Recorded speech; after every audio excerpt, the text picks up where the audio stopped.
whomst are we not to have a thumping one at this hour? Because the things that are going on in the health sector, we have many questions, and hopefully we'll get some answers and some insights into that this morning.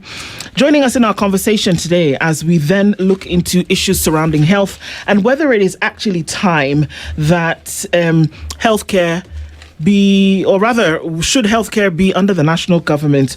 Odhiambo Teno is a political and communications consultant and joins us this morning. Good morning. Good morning. How are you? Amazing as usual. As amazing as usual. Oh, okay.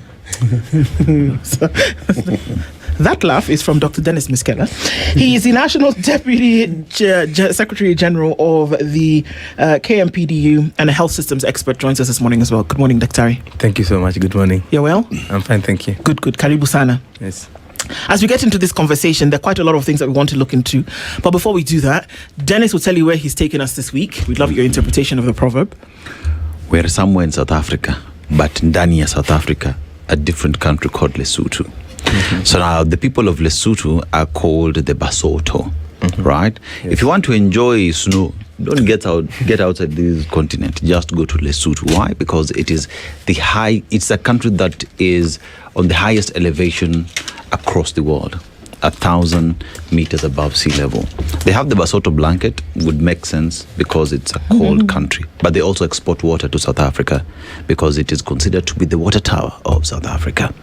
Now, let's go to the proverb. A person's character is their greatest resource, treasure, or character. How would you interpret it?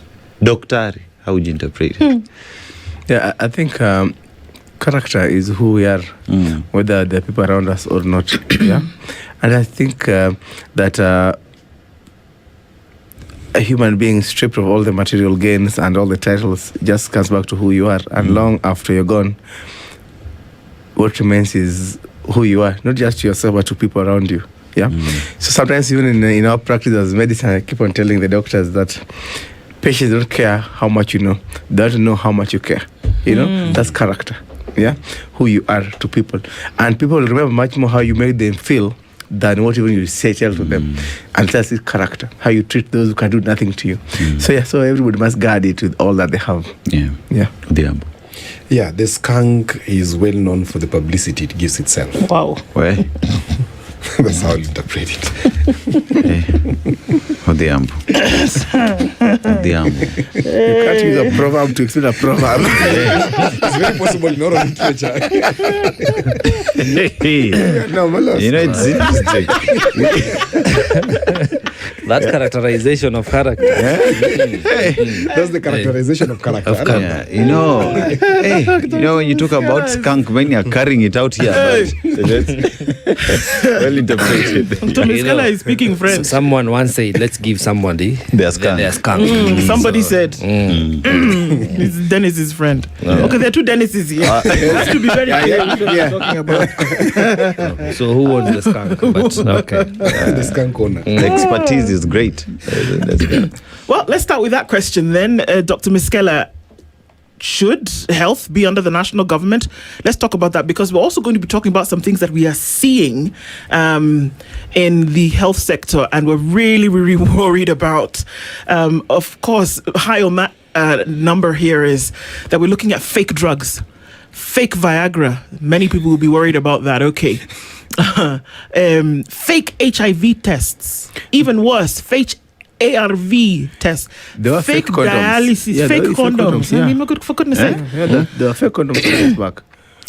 Fake dialysis. Dialysis, by the time you need to go get dialysis, your system is already falling apart. Yeah. So what exactly is happening if the levels of creatinine, for example, continue to rise and that flushing doesn't work?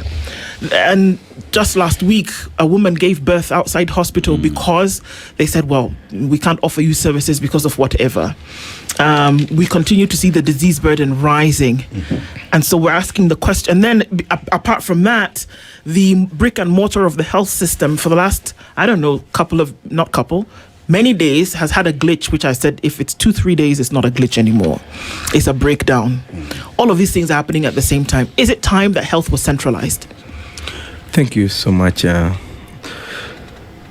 Sometimes matters healthcare really break my heart, because healthcare world is really personal, and you fall sick as a person, and the family and people around you handle you and nurse you and experience the pain at a personal level, and we want to make it very private, we are all potential patients. Because as long as you're alive, you're going to die someday. If you're lucky, you can die in your sleep without being sick, but most survive without to fall sick or be in a road accident or an accident of some sort. The courage of fire, that courage in Elijah are long gone. Yeah. So we must then ask ourselves that when that time comes that you need that care, whether to recover from or your final care as you go, is the system responsive enough? And I believe that healthcare should have never been devolved in the first place. Or that we live in a country where politics takes precedence over everything. And every time we question the wisdom of why healthcare was devolved, we are told that the teachers fought. Their union fought for them not to be devolved. Where were the doctors? Because KMA was just talking about when does life begin and whether abortion is a right or not. You know? And it's true that doctors are just trying to speak about science in TV shows. I was young and I could watch it. Yeah? But the teachers were fighting. So then it breaks my heart that so the doctors and the unions which didn't exist then didn't fight for this. Nobody saw it fit to fight for it. Yet even those who are making the law knew that they also fall sick. Yeah? Then we go ahead and make this huge mistake of not just devolving it, but devolving it en masse, because healthcare is over 90% devolved. And I remember when President Uhuru then tried to tell the governors to wait, we devolved it in bits so that we don't have to give them the whole thing to handle suddenly. The CUG chair, Isaac Ruto for Bomet, was like, no, Uhuru, you are fighting devolution, give it to us. And Uhuru, being the nonchalant guy, was just that, chukweni basi. So healthcare was then devolved without even costing the function. I laughed the other day when I saw Governor for Kiambu finally saying that these costs that are devolved were never costed enough to know that how much is healthcare, how much you need to send us. Because MOH cannot keep 176 billion annually, which is still higher than even the money that the county spent on healthcare nationally, when healthcare is 90% devolved. So they were told, wait, let's cost this thing before you take it, or let us devolve it per county. They refused. They were told, let's devolve level 1 and 2 community and dispensaries, we see what you do, then you can add you more functions. They refused. They said, give it to us all. And the long run, who ended up carrying the burden? The poor Mwananchi, who this morning wakes up wondering whether they have to go to work or go to KNH and queue the whole day to seek care. Which, by the way, at KNH this morning, we are being told that what you would not normally pay for certain things have been increased. Sometimes almost 3 times the amount. Colonoscopy that used to be 9,800 is now 25,000. Used to be 11,600 to get and a biopsy is now 27,000. An endoscopy was 6,500 is now 20,000. An endoscopy plus a biopsy used to be 9,000 is now 22,000. An ultrasound scan at KNH was 1,800, it's now 4,800. Consultation fee has risen by 400 shillings. You know, and that's the tragedy of our country, that the choice between you living and dying is just about how much you have or where you land in when you fall sick. Yeah? Yet it should not be like that. Healthcare, and the law talks about being that you should get the highest attainable healthcare. Afya, bora, sio bora afya. So then you see families are being forced to do what? They're being forced to sell that cow that they are milking to seek this care that they need. And then mommy dies still after selling the cow, or they have to treat her, then the children are left orphaned without that cow to milk. They have to sell that land that they till to get the care that they serve. The people don't make it or heals it, that land is gone. What? So we must then ask ourselves then that what gives in? And I'm so happy that for the first time in recent times, Kenyans have brought healthcare at the core of their conversations politically. So that the politicians know that healthcare has a value political, that you can go home if you run down healthcare. Well, Dr. I first want to distance myself from the figures, because if you talk the figures, the budgetary allocation, I mean, you go berserk. You become discombobulated. That's the word of the day. What does it mean? You just confused, like break it down. Flabbergasted, if that makes it easier. Yes. But I would want to focus on the need for provision and accessibility of quality healthcare. We pride ourselves in wanting to do the last mile connection of electricity off-road because we want people to move freely. But we don't pride ourselves in wanting to establish an infrastructure of health, as you rightly put it, that is quality and accessible to each and every Kenyan, regardless of where you are in this country. In my opinion, That is what the Constitution of 2010 sought to provide to all Kenyans. That wherever you may be, there will be a service center you can walk into. Not even drive, but walk into, because it's supposed to be that close to your vicinity. Whether it's a dispensary, a level 1, level 2, and then, the referral system was established. But today, you realize there is a lot of, brick and mortar construction. You hear of governors saying, I've put up 10 level 2 hospitals, 3 hospitals in my county, or 4 or 5. But when you look at the existing facilities today, pick any level 5 hospital in this county, and you walk in, look at the personnel, the instruments that are, the equipment that are required, they are very wanting. We are losing lives every day. So before we talk about the budgetary allocation, which we will, is there a need? Because you said health should not have been devolved, but is there a need to get the service to Kenyans, closer to them? And the only stream for now that we have, the constitutional stream we have, is devolution. Is there a need to do that? And if so, is it correct to say that devolution is not bad? It is the people who are in office who are neglecting their duties. What do you think? There's a difference in devolving the idea, right, and devolving the infrastructure. I think the devolution we had in mind was not about buildings, because buildings, even President Ruto still opens hospitals in KU and E10. Yeah, in the UHC there are certain pillars that give the universal health care. One of them is the infrastructure that you put in place, and I can assure you that right now we haven't passed the WHO GDP population ratio on buildings, facilities.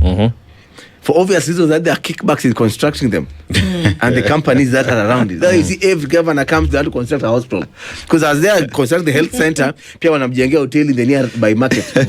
You get that? That's one. Yes, the infrastructure.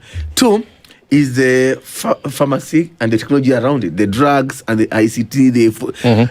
Still pretty well. There's still drugs, people are doing good tender business, we have had the managed equipment scheme and all these schemes that brings money. Albeit fake drugs. Yes. Then next, you have to have the technology or the ICT to keep the data and records and all that, just database decision making. Then you have to do the HR, the human resource, the people who work inside there. Which side do we have the biggest challenge? And I'll come back to that from the union point of view. But the numbers are low, for obvious reasons that you cannot take his salary. So then they don't really like much about it. Then you have to finance all these things. So that the debate comes about, is it tax-based in the budgeting? Do we do the social health insurance scheme, private insurance? Do we take grants from donors and all that? But WHO then adds an overarching pillar of these 4 pillars called leadership and governance. And that's where we have fallen short of glory. That in deciding to devolve healthcare, we did not care about, can we run healthcare 48 different ways? That we have 47 governors doing their own crazy thing. Then we have national government doing their own stuff. Then you have private sector also receiving almost 60% of the population doing their own stuff, charging their own things. So you have all this madness in the country that there's nobody who can take charge. When the minister tries to take charge, governor say, no, we are independent, you can't supervise us. Every governor says that, for me, my priority this time around is mother and child. You do not focus on. In 5 years, he's gone home. Somebody else comes that, no, for mine, I want to focus on community health promoters. So there is no continuum of care. Yes, it's just madness. Jacom, with the aforementioned 5 pillars, where are the gaps? Because the moment we start messing around with service provision in the healthcare, we're talking about saving a life, preventing illnesses, and just safeguarding life in the essence of it, whether it's from the conception, from birth, or whatever phase of life. But where are the gaps? The gaps are glaring, especially from the experiment that devolution, especially with regards to health, is. And I think it is time to stop the experiment. We've experimented for a long time with the health of the people. It's in this country where we are having questions of affordability of health being a real issue that we're discussing, whereas health is a right, which means you get sick, or even before you get sick, you need to walk into a hospital and get treated without being asked for a cent. I've spoken here before about the infrastructure of SHA, which should not be as it is. It should have shifted into something else, and which I've always said that we should have living high-risk consumables and let those high-risk consumables fund SHA, so that as we buy, because a free market, let that free market sustain itself, okay? Now that's one. Two, we have the problem of the systems. And how I look at it is this way. I strongly believe that results come from a system. They don't come from individuals. Now, when you're talking about an established republic like Kenya, Kenya has a system that works, or that should work. And that system, if it doesn't work because we are a democracy which keeps on experimenting with laws and trying to see what works and what doesn't work, then it's time to correct that system in its entirety. And that system looks like this. The biggest challenge that Dr. Miskellah here will tell us with health now is the question of human resource. If you walk across these 47 counties, and even when I got the poster yesterday, I shared it on my Facebook page and asked them, what do you think? Should it be reverted back to the national government? And a chair of health in one of these counties has told me, it's public comment, has told me, I am the chair of the health committee in the assembly, and I want this thing reverted to the national government. Counties cannot manage it. Okay? From my standpoint, and that is as the CEO of Chronic Disease Society of Africa, I look at it this way, that there are bits of health which can be handled by the county, but there are bits which cannot be handled by the county because of these following reasons. One, we have the question of political goodwill. We have the question of patronage at the counties. These doctors are people who are equally learned, just as we journalists are very learned, of course. But the question that happens there is that doctors are treated, and generally the healthcare workers are treated political patronage. You have to earn the goodwill of a governor and his minions. And most of the times, these minions do not understand what health is, because 67% of the CECs who are chaperoning health in this country do not understand what pharmaceutical policies, for example, are. They just sit there, appointed to oversee. You're overseeing something you don't understand. One, okay?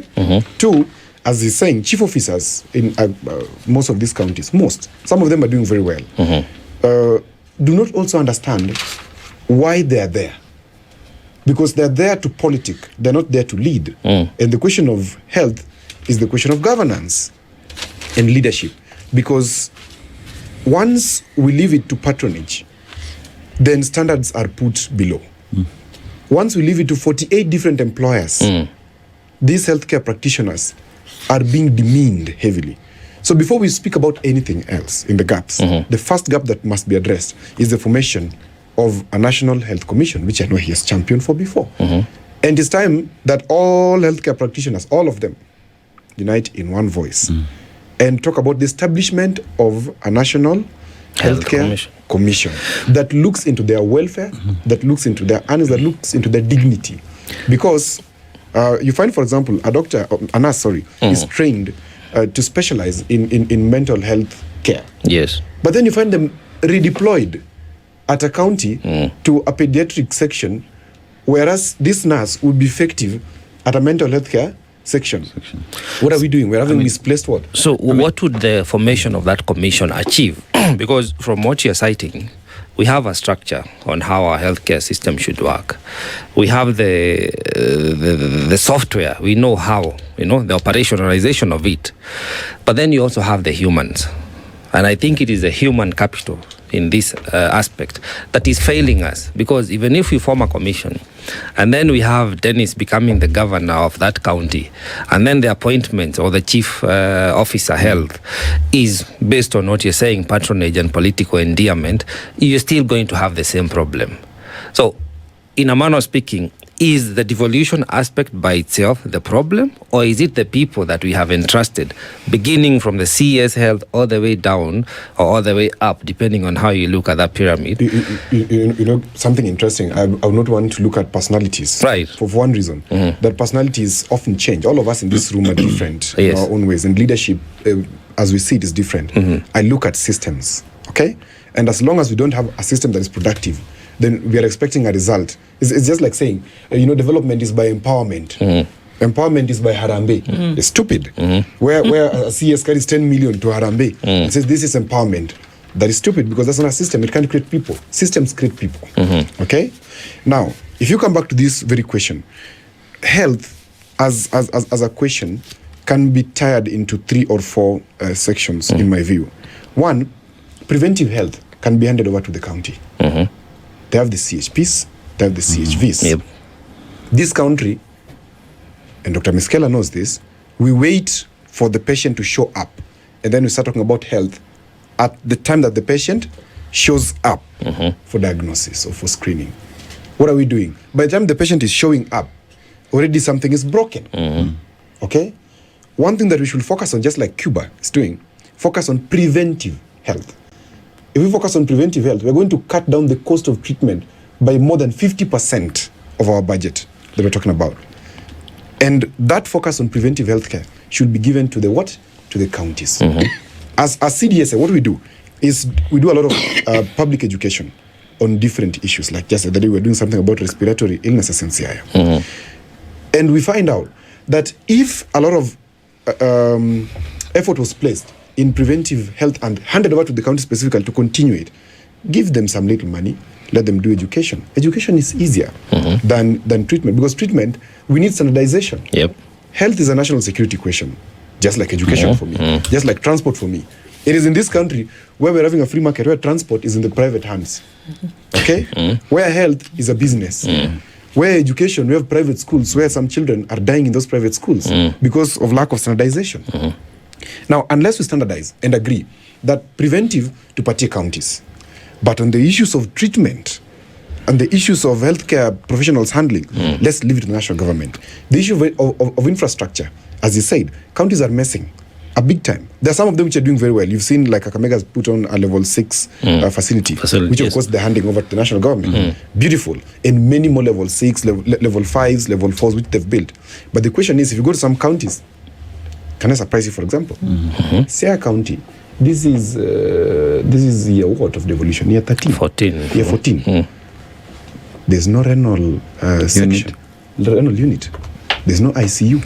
In Siaya. In Siaya. I was shocked. The whole of the county. The whole of the country. I was But I shocked. saw they launched I mean- a morgue the other day. I mean, I was shocked. guys, Daktari, Daktari, Yeah, it was everywhere. yeah. Yes. Daktari, when you look at healthcare, one of the key things that continues to be discussed is the resources that go into it. So national government would read their budget policy and how much they're putting into health. But if you look at, even when it comes to the equalization, what goes to the counties, it is, will give you 400 billion shillings for you to decide how much you will put where. There has never been a conversation on, we are giving you 400 billion, but this amount should go into healthcare because it is important for healthcare to be a win in the counties. We look at conversations, even the construction of level 6. I wonder why a county would be putting up a level 6 hospital, which and in its entirety, that's the work of the national government. There is issues to do with collaboration.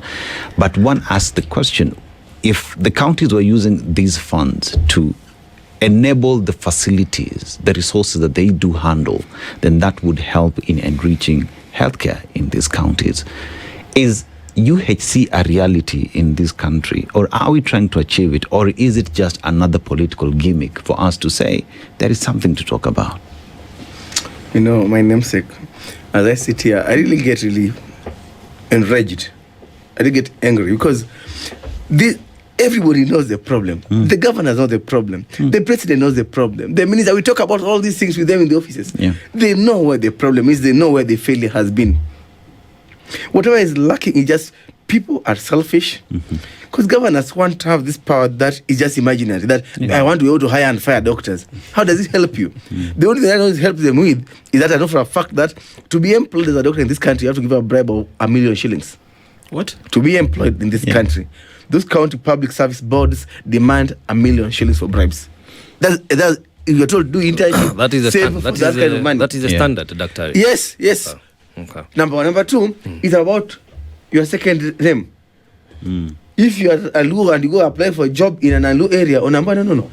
enda utafute kazi Na kwenu. kwenu. Account yenyu. For real, is that Go what's to your going on? account. Yes, Sorry, that's what Dr. happened. Miskellah, that's what's going on right now. Come on, I will not be lying. You get that? You're being told, do that.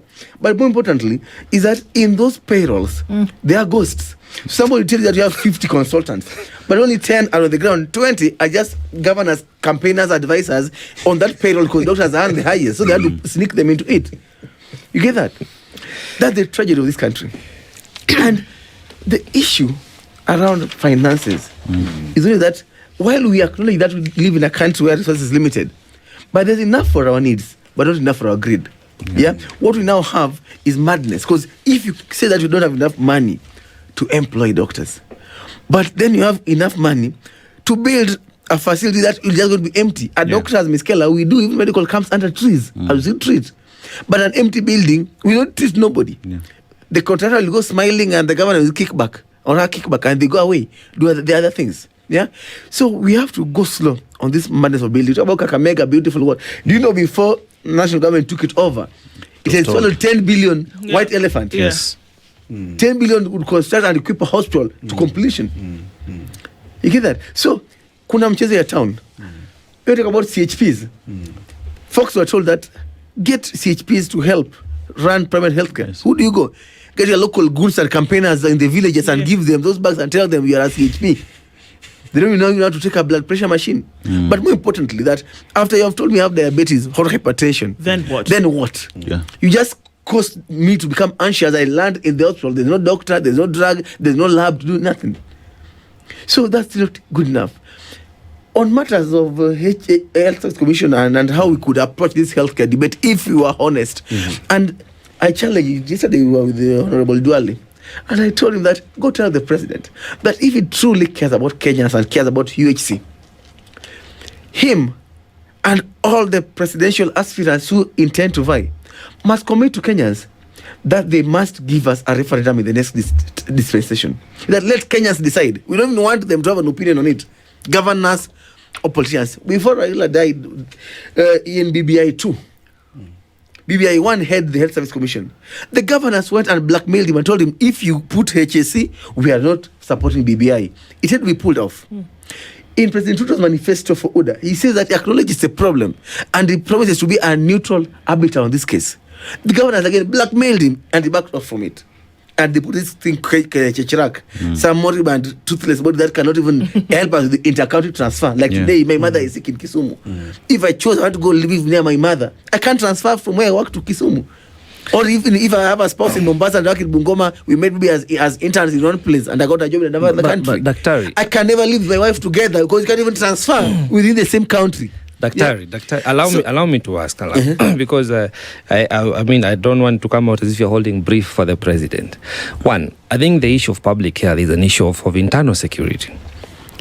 Therefore, if we put politics aside, we must agree that the way we dealt with terror or terrorism, terror attacks, is equally important on how we need to deal on matters health. I don't, in my opinion, and I want to be corrected, I don't believe it is an issue of a governor or a president or a CS. It is an issue of incompetence, in my opinion. I agree with you. Because even when we talk of letting the national government or now centralizing the health matters, you also have to look at the facilities that are being run by the national government today. Kenyatta National Hospital, Moi Referral, the Jaramogi Oginga Odinga. You look, I mean, there are about 6 or 8 or 10 facilities which get direct funding every year. Today, in this budgetary allocation, we have about 48 billion going to those facilities. And the just concluded financial year, they received almost a similar amount. But you don't walk to Kenyatta today and realize the impact of those resources. You don't walk to Kenyatta today and realize that the personnel and the welfare of the people working there has been catered for. So the real conversation, in my opinion, is not about one, lack of resources. It's not about lack of personnel, because every day we are graduating people. It is about the people we have in office. What would happen if we agreed that universal health coverage is a basic right that must be, must, it is not a constitutional crisis we are having. I don't think centralizing it would solve the problem, because you still have maybe the same characters working in those corridors. But we look at not the constitutional issue, but the implementation and holding people accountable. When CS tells you that he knows there is fake medication, it is there today in the dailies. Who takes responsibility? Whom do you hold accountable? To dispel the myth that the level 6s have failed. Let me tell you, if not for KNH in this city, this city would not just this city. KNH carries such a huge burden that even a mother with cervical cancer in Homa Bay, I meet her in the clinic here in KNH. I've traveled the whole night to come to KNH. KNH is overwhelmed. If not for KNH, this city would crash. People come from Marsabit to KNH. I refer from Embu to KNH. What we should do? You don't see that as a crisis by itself? The crisis is because the counties have failed.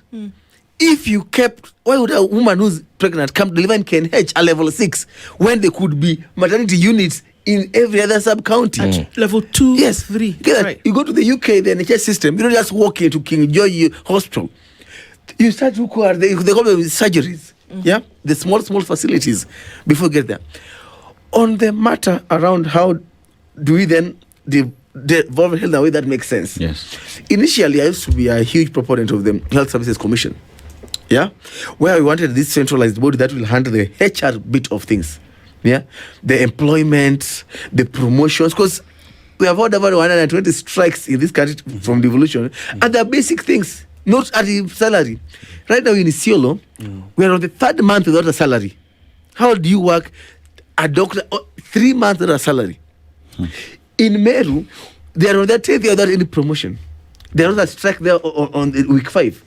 Kericho has also begun a strike also.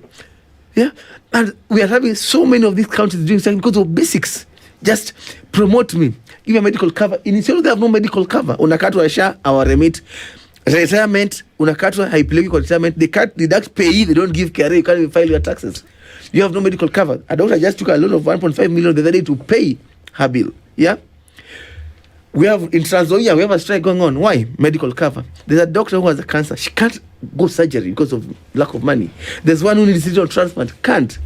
We have another one with a open heart surgery need. Can't. And these are the realities that doctors have to deal with. Not just doctors, county employees. But doctors have to make the loudest noise because we can see it. So what would I suggest if the governors find it so hard to release the HR function, which they have insisted that they can't let go? And I still know that even when you give them to buy drugs, they won't buy the drugs. I'm very sure about that. So then why don't we then say that healthcare looks like it wasn't what the governors thought? Because for them, they thought that when they see these big hospitals in the city, this big private charging a bill of 5 million shillings, they're like, this money, wow. Well, what about if we say that let's devolve level 1 and 2, where is community and dispensaries? Yes. They've done a good job with the ECDs. Yes. Absolutely. That was the example I was going to give you. Then when we go into the curative, which is the most expensive part of healthcare, then you say that this is now slightly beyond you. Let level 4, 5, 6 national, level 1, 2, 3 county. Get that? Then we tell them that if you invest in preventive care, $1 invested in preventive care saves 9 in curative care. Then we'll start going the Cuba way. We start reaping the real benefits of devolution that was, if they're willing to do that. But are they? Jacob, is healthcare in Cuba publicly funded? Or do they have a model or equivalent of a mongrel we call SHA? Because I think, in my opinion, if we can graduate our healthcare to publicly funded health system, we might be able now to standardize in a manner that now you don't have to labor the numbers for you to get compensation as a facility. But I don't know if you have reference from Cuba or any other country. I have quite a number of references that I can make. One, we have Thailand, which for me is one of the best universal health coverage formulas in the world. In fact, the best in the world. We have Rwanda. I know it's quite an autocracy, but its health systems are working. Of course, Cuba is one of the most beautiful ones because of their doctor to patient ratio, which is very beautiful. Because in Cuba, I think it's 1 doctor to 1,000 patients, or 10,000, something like that. Where are we in Kenya today? Kenya, roughly 17,000. 17,000 to one healthcare practitioner. Hey, actually, one healthcare practitioner, not even one doctor. Wow. Yeah. And in Kenya, We are graduating about 7,000 healthcare practitioners every year against the demand of 70,000 every year. Okay? Now, set that aside. Right. The biggest question that then comes in is this. When we're talking about promoting healthcare at the level that everybody feels it, we first talk about the affordability. We hold medical camps, a lot of them. I can tell you, so many people who show up at the medical camps, they are struggling with one question, affordability. Because even under SHA today, you still have to give something apart from the cover that is given. And that's a concern. If you go the Thailand way, and that's what we've advocated for, and just allow me to say it because the moment we start getting tired is the moment they start listening, that we must levy high-risk consumables so that high-risk consumables fund our healthcare. I don't know, Miskellah must have done the calculation on how much we need to fund our healthcare end to end. If we, for example, levy just a shilling on bread per day, bread is a high-risk consumable. The public may not want to have that discussion, but it's a necessary discussion. Alcohol is high-risk consumable. Processed sugar is high-risk consumable. Tobacco. And so many more. Soda. In fact, soda is a useless thing. Soda is one of the most useless things that people take. You take a lot of soda, it does not add any nutrition to your body. It only promotes insulin resistance in your body. It tastes nice, yeah? But it is affecting you badly. Today, 60% of chronic kidney diseases, I can tell you, is a result of mismanaged diabetes. Okay? Sugars, yes. Yes. Mismanaged diabetes treatment. And it accelerates further and leaves you at cancers, leaves you at, I don't know, they call it diabetes foot or something. There's so much that comes with it. Now, the moment we're not talking about affordability, we are not starting to talk. And counties cannot handle the question of affordability. What does that mean?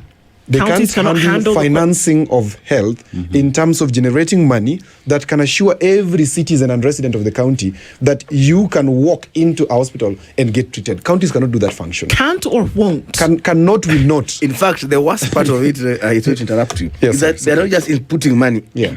It's a scandalous what the counties are now doing. Counties are now dipping into the... You see, the SHA came and said that they reimburse facilities. Yes. Yeah. Money is sent to bank account to the...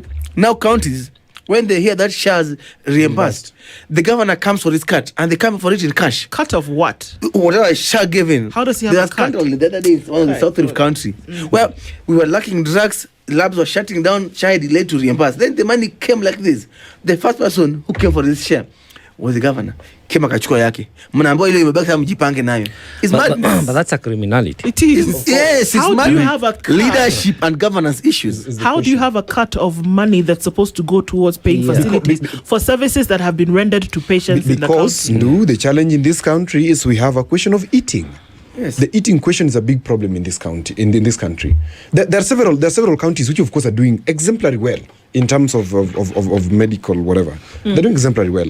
As much as we would like even to bash, let me just rebut on this. We would like even to bash Kakamega County for that 10 billion thing. I would go again to the specific leader who was there then, who was Oparanya, and I'm not afraid to say it, that when he invested that amount of money into that level 6, he was hoodwinking the Kakamega residents. Because why should you start building a hospital which is not going to finish? Now, when the new governor comes in, he finds, there are so many pending bills here. I cannot even finish constructing this thing. So what do? The governor now, Barasa, hands it over to the national government. Says, you know what? Anyway, level 6 is under the national government. Chukweni hii kitu, mumalize. Okay? Yeah. So yes, there's that, which is bad. The biggest question is the extraction mentality that we're having as politicians in this country. We want that when we go to counties, we don't go there to lead those people. Because look, it is sensible to do that. If you look at yourself, in 40 years from today, God willing, all of us remain alive, and you are retired, and you've gone back home, and you have a heart attack, okay? I know it takes between 5 to 7 minutes for you to be saved. Today, if I go to Kabondo, where I come from, okay, and I suffer a heart attack, I'm slim, yes, but I can have a heart attack. There is no ambulance which will respond in 5 to 7 minutes because those ambulances are not there. But how much is an ambulance? Equipping an ambulance? But It is so cheap. When you are about 40 years, when even right now, if you think you're a middle class, you're a governor, you don't care about public health care, you take your family to Masai Mara to see the migration, you get a road accident. Will you be saved where you'll go to? Or you go snake bite you and doing by the village. Can you be saved? But they are lifted. They are lifted to... the governor, there's extraction mentality. A governor for Meru, the former who said that they want an airport in Meru to be able to lift them when they have medical emergencies. So would we be in order then to argue that the issue is leadership? It is the issue. Largely. Now, when you talk about leadership, right. Let's go to the question. When you talk about leadership, what creates leaders? Or what is it about leadership? If you look at political systems, you'll understand one thing, that when countries are small, they're made by people. I want to give an example of Rwanda. It's a country that I like giving an example of, but politically it's incorrect. But I'll just give it, nonetheless. Rwanda is a very small country. When it was in a mess in 1994, in fact from 1894, because the genocide is a 100-year issue, from 1894 to 1994, there was a mess, there was no leader. Right. They're just people, tribal chiefs, etc., masquerading as presidents and things like that. But when Paul Kagame took over the reins of power there, he made Rwanda look like a country. He made some systems functional there. In fact, the democracy in Rwanda is far much better than ours. I can tell you that I've been there. Far much better. The only question is that the presidency is not touched. But hapa chini, everything is touched. The systems are working. Yes, because the country is still small. Now, when countries become big, they make people. Our country started from a wrong foundation. And I'm not afraid to say it. Jomo Kenyatta, the first president of this country, messed us up. His mentality was extractionist. He extracted to a level that anybody who was coming after him just wanted to do what? To also extract. Now, 60 years later, the country is now big. Our democracy is mature. Tunapigwa mfano. You go to Tanzania, they're talking about, look at the judicial service of Kenya. Look at the health whatever of Kenya. Can we make it better? We are stagnating somewhere there. The reason why we are stagnating is because we have allowed politicians to take charge of our systems. We must institutionalize, and that's why I may always say, healthcare needs a round table. Where even in that health service commission that I'm talking about, let us have COG represented there. Let us have the national government represented there. Let us have the public represented there. Let's have people who are fighting for chronic illnesses like us represented there. Can I ask how that's supposed to happen? Because I'm a bit perturbed, actually a lot perturbed by what Dr. Miskellah is saying here. That if money is released from the exchequer, because this is exchequer release of money to counties, or rather to medical facilities through SHA, or whatever the case may be, Ministry of Health, for money that's owed to them, back payment for medical services services that were offered to patients, right? A governor comes to take their cut. I don't understand how it becomes their cut, but anyway, comes to take their cut of this money for whatever they felt. Maybe they breathed in a meeting somewhere, so they imagine that some of this money should go to them. But these are the same people that you're asking to be on a round table to have a conversation about how you need to make health better. I'm a proponent for, if you succeeded in contributing to the problem, you cannot be part of the solution. The challenge, is that you have a very brilliant thought. But the challenge in this country as well is that we have a problem with the base, which is the voter. Today, you and I and Miskellah and my friend here and Dennis here, we know that this is how things should be. But when it comes to voting, that mwananchi at home does not recognize that, hey, this fellow has a question with ethics. Don't vote him in. They'll vote that thief in, because Africa, today, Africa, not just Kenya, has two publics. We have the primordial public and the post-colonial public. The primordial public is the one that believes that stealing is bravery. They believe that if you are a thief who steals and robs people and brings to us, then that is beautiful. So, as much as we'd want to say, these people should not sit at the table, unfortunately, the system down there is producing these people. Because you today try to contest in Nairobi, they'll tell you no. Dr. I'm asking the question, yeah? When you look at implementation of healthcare in a country, it is a policy issue. In Kenya today, as we speak, there is a policy position where you'd say this is the national government policy position. When it comes to the counties, we have 47 different policy decisions that handle healthcare on that level. And one asks the question then, as a country today, what is our healthcare policy that is supposed to take care of wananchi? Because one would say it would be easy if we have two policy positions where we say we know national government handles this, and we have another unifying policy that handles issues at the counties level 1, 2, and 3. But here we have 47 different policies, 47 different decisions, even on matters to do with human resource, on preventative CHPs. Can we operate in saying we are offering healthcare to wananchi with a confused system, confused policy positions that does not offer solutions that we talk about today? Yeah, in Schedule 4 of the Constitution, it talks about that policy is national government function, just like labor standards. Yeah, but many a times, because of gatekeeping and just selfishness, just not caring about the wananchi, the people then who are bestowed with the responsibility at the county level, they don't look at this opportunity to serve from point that how can we help our people? Yeah.